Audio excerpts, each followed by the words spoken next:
హైదరాబాద్లో అమీర్పేటలో కోచింగ్ సెంటర్లో తిని తినక తల్లిదండ్రులు 10 రూపాయల వడ్డీకి తీసుకొచ్చి ఆ యువతని, వాళ్ళ కొడుకుల్ని, పిల్లల్ని ఏదో ఉద్యోగం సాధిస్తాడని హైదరాబాద్ పంపిస్తే, హైదరాబాద్లో, విశాఖపట్నంలో వాళ్ళు కోచింగ్ సెంటర్లో అర్ధాకలితోటి దుర్భరమైన బ్రతుకు బతుకుతూ, చెప్పకూడదు కానీ శని ఆదివారాలు క్యాంటీన్లో పనిచేసుకుంటూ ఏదో ఒక చిన్న ఉద్యోగం చేసుకొని, కోచింగ్లు తీసుకొని ఇంకా మాకు ఉద్యోగాలు వస్తాయని ఆశతో ఎదురు చూస్తున్నటువంటి 60 లక్షల మంది నిరుద్యోగులకి ఏం సమాధానం చెప్తామో పాలకులుగా మీరందరూ ఆలోచించాల్సిన అవసరం లేదా?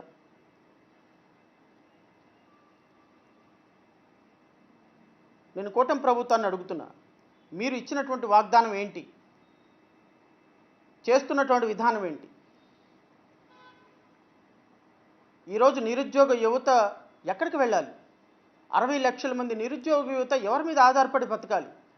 వాళ్ళకి చేసుకోవడానికి ఒక చిన్న ప్రైవేట్ కంపెనీ ఉద్యోగాలు ఎందుకు అంటే, మీరు తీసుకొచ్చే కంపెనీలన్నీ పేపర్ల మీద మాత్రమే ఉంటున్నాయి. కోట్లాది రూపాయల భూ బదలాయింపు జరుగుతుంది తప్ప ఏ ఒక్కళ్ళు కూడా ఇక్కడ కంపెనీ పెట్టి 10 మందికి ఉపాధి కల్పించిన పాపాన్ని పోవటంలా.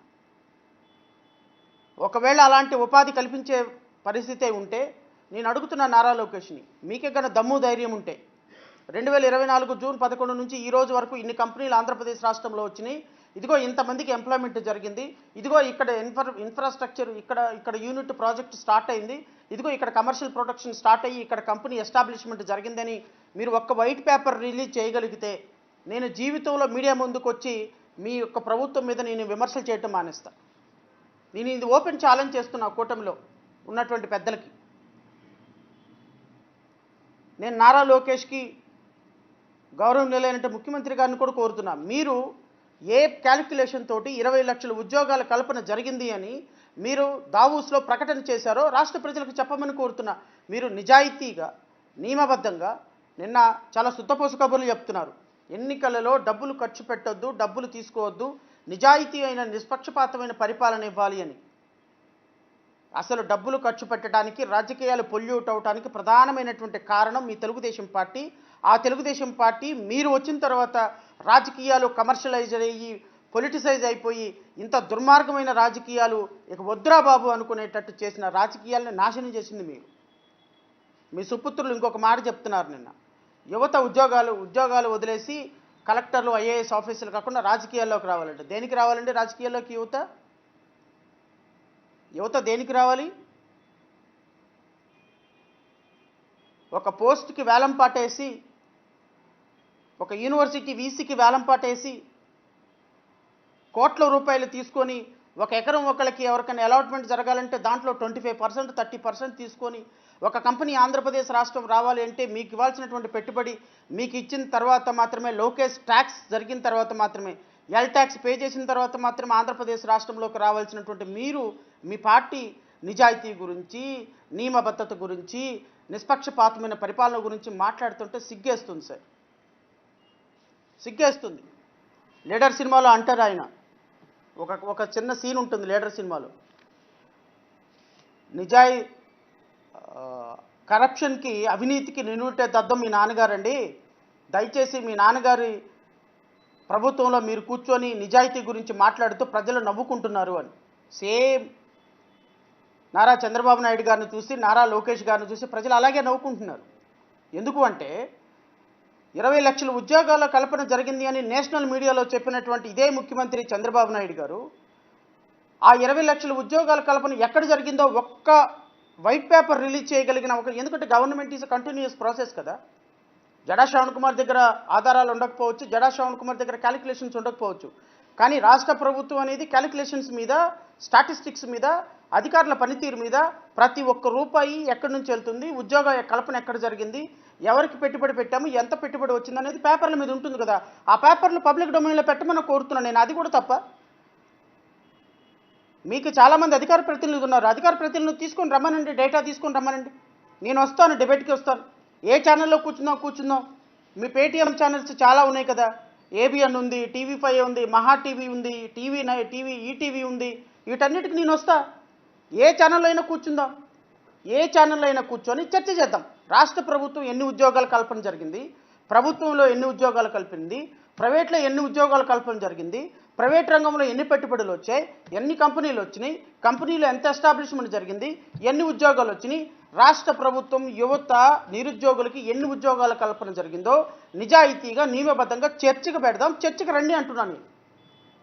ప్రజాస్వామ్యంలో చర్చలే కదా, ప్రజాస్వామ్యంలో వాస్తవాలే కదా, ప్రజాస్వామ్యంలో ప్రజలకు తెలియాల్సింది వాస్తవాలే కదా. వాస్తవాలు తెలియకుండా వాస్తవాలు మాట్లాడకుండా పారిపోయేటువంటి పిరికి పందల మీ మీడియా మీరు అని నేను ఇక్కడ కూర్చొని అభివర్ణించాల్సి వస్తుంది. మిమ్మల్ని నేను ఇక్కడ కూర్చొని అభివర్ణించాల్సి వస్తుంది. నిన్న మీ సుపత్రిక పత్రిక ఆంధ్రజ్యోతి పేపర్లో వచ్చినటువంటి ఆర్టికల్ నేను ఇది మీ అందరికీ చదివి వినిపిస్తా. ప్రజలారా, వాస్తవాలని వాస్తవాలుగా చెప్పకపోయినా పర్లా, కానీ ఇంత దుర్మార్గకరమైనటువంటి వాస్తవాలను వక్రీకరించేటువంటి విధంగా, అంటే మీ చేతిలో మీడియా ఉంది కదా, మీ చేతిలో ఎలక్ట్రానిక్ మీడియా ఉంది కదా అని ఇంత దుర్మార్గంగా అబద్ధాలు మాట్లాడుతూ అబద్ధాలు ప్రచారం చేస్తూ ఎవరిని మీరు మోసం చేద్దామనుకుంటున్నారంటే, మీకు 164 సీట్లు ఇచ్చినటువంటి కూటమి ప్రభుత్వంని నిలబెట్టినటువంటి ఈరోజు ప్రజలను మోసం చేయాలనుకుంటున్నారా? మా లోకేష్ అన్న వస్తాడు, మా చంద్రన్న వస్తాడు, ఇద్దరు అన్నలే, ఆయనకేమో 75 సంవత్సరాలు, ఈయనకేమో 45 సంవత్సరాలు, ఈయన అన్నే ఆయన అన్నే, నారా లోకేష్ అన్నే చంద్రన్న వస్తాడు ఉద్యోగం వస్తుంది, లోకేష్ అన్న వస్తాడు ఉద్యోగం వస్తుంది అని ఎంతో ఆశతో 60 లక్షల మంది నిరుద్యోగులు మీ కూటమి ప్రభుత్వానికి ఓటేశారు. చంద్రన్న లోకేష్ అన్నతో పాటు పవన్ అన్న కూడా కలిసినాడు. ఈ పవన్ అన్న కూడా లోకేష్ పట్టుకునేటప్పటికి ఎప్పుడైతే పవన్ అన్న పట్టుకున్నాడో దానికి ఒక పవిత్రత వచ్చేసింది. మనం పాత సినిమాల్లో విఠలాచార్య సినిమాల్లో చూస్తూ ఉంటాం, ఎక్కడో ఒక చోట శిల్పం ఉంటుంది. పాపం హీరో ఎన్టీ రామారావు గారు నాగేశ్వరరావు గారు ఆ శిల్పం అడిదిరిగి ఏదో కాలికి తగిలో ఏలుగు తగిలో అనుకోకుండాను ఏదో ఆ శిల్పాన్ని పట్టుకోగానే శిల్పం రాయి ఉన్నటువంటి శిల్పం ఒక అందమైనటువంటి భామలాగా తయారవుతుంది. నాయన నీ పాదస్పర్శ తొలగిన తర్వాత నా శాప విమోచన అయ్యి నేను దేవకన్యలాగా మారిపోయినాను, ఒక ఋషి శాపం వల్ల ఇలా అయిపోయాను అంటారు. అలాగా పవన్ కళ్యాణ్ గారి స్పర్శ తగిలేటప్పటికీ చంద్రబాబు నాయుడు గారు లాంటి శిల్పం ఒక అద్భుతమైనటువంటి జీవం పోసుకున్నటువంటి దేవకన్యగా తయారైపోయి ప్రభుత్వాన్ని అందరూ అద్భుతంగా నమ్మేటువంటి పరిస్థితికి తీసుకొచ్చారు మీరు. ఎందుకంటే ఈ ప్రభుత్వాన్ని మీ భుజస్కంధాల మీద నుంచోబెట్టి చంద్రబాబు నాయుడు గారు ఇచ్చిన హామీలకి నాది హామీ అని మేనిఫెస్టోని కలిపి మీరు పట్టుకున్నారు కాబట్టి నేను మిమ్మల్ని ప్రశ్నించాల్సి వస్తుంది. అదర్వైజ్ నేను మిమ్మల్ని ప్రశ్నించను. ఎందుకు అంటే మీరు ప్రభుత్వంలో ఉన్నారా లేదో మీకే తెలియదు, ఇంకా నాకేం తెలుస్తుంది. మీకోసం అక్కడ ఒక కుర్చీ మాత్రమే ఉంది అంతే, ఆ కుర్చీ ఇప్పటికీ ఖాళీగానే ఉంది.